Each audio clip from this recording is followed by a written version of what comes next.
দুনিয়ার সবচেয়ে সস্তা আর পরিশ্রমী শ্রমিকটার নাম হচ্ছে ঘরের বউ, যে কিনা বিনা বেতনে সারাদিন সবার জন্য খেটে যায়, কিন্তু দিন শেষে তাকে এটাই শুনতে হয় যে তুমি আমাদের জন্য কি করেছো। হ্যালো এভরিওয়ান, আসসালামু আলাইকুম। সাবিনাস লাইফস্টাইলে আপনাদের সবাইকে স্বাগতম। কেমন আছেন সবাই? আল্লাহর রহমতে আমি আপনাদের সাবিনা আপু অনেক ভালো আছি, আলহামদুলিল্লাহ। চলে আসলাম একটা নতুন ভিডিও নিয়ে।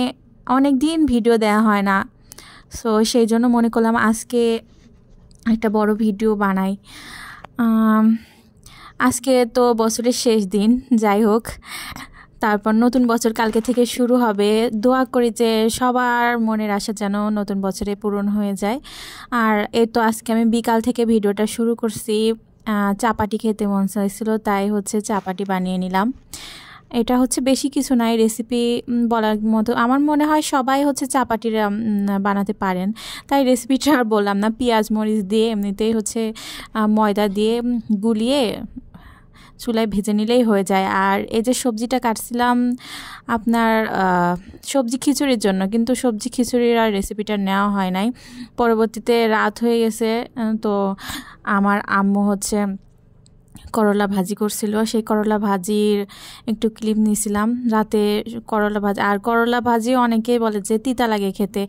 আর আমি যেভাবে করলা ভাজি করি সেইভাবে যদি আপনারা করলা ভাজি করেন তাহলে অবশ্যই তিতা লাগবে না।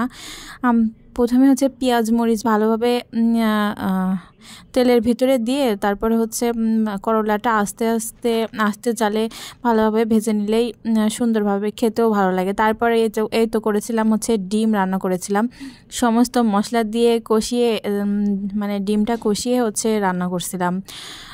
আর প্রথমেই হচ্ছে যে কথাটা আমি বললাম যে ঘরের বউয়ের কথা আর কি, এটা কিন্তু আসলে একদম বাস্তব সত্যি কথা। ঘরে বউরা যারা হচ্ছে সারাদিন রাত 24 ঘন্টা খেটে যায়, কিন্তু তাদের কাজের কোনো মূল্য নাই আর কি। সবসময় তাদের এটাই শুনতে হয় যে তুমি এই সংসারে কি করছো। যত কিছুই করুক না কেন, কোনো বেতনও নাই, কোনো কিছু নাই, শুধু এই কথাটাই শুনতে হয় যে তুমি আমাদের জন্য কি করছো। এটা কিন্তু বাস্তব সত্যি কথা। ঘরের বউদেরকে সবাই যদি সম্মান করতো আর যদি ভালোবাসতো তাহলে কিন্তু তারা আরও সুন্দরভাবে সংসার করতে পারতো আমার মনে হয়।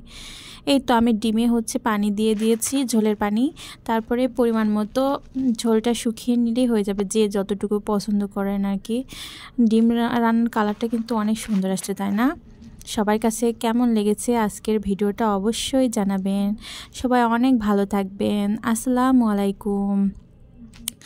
এই তো লাস্টে, আর এতক্ষণ আমার বকবকানি শোনার জন্য অনেক ধন্যবাদ। আল্লাহ হাফেজ।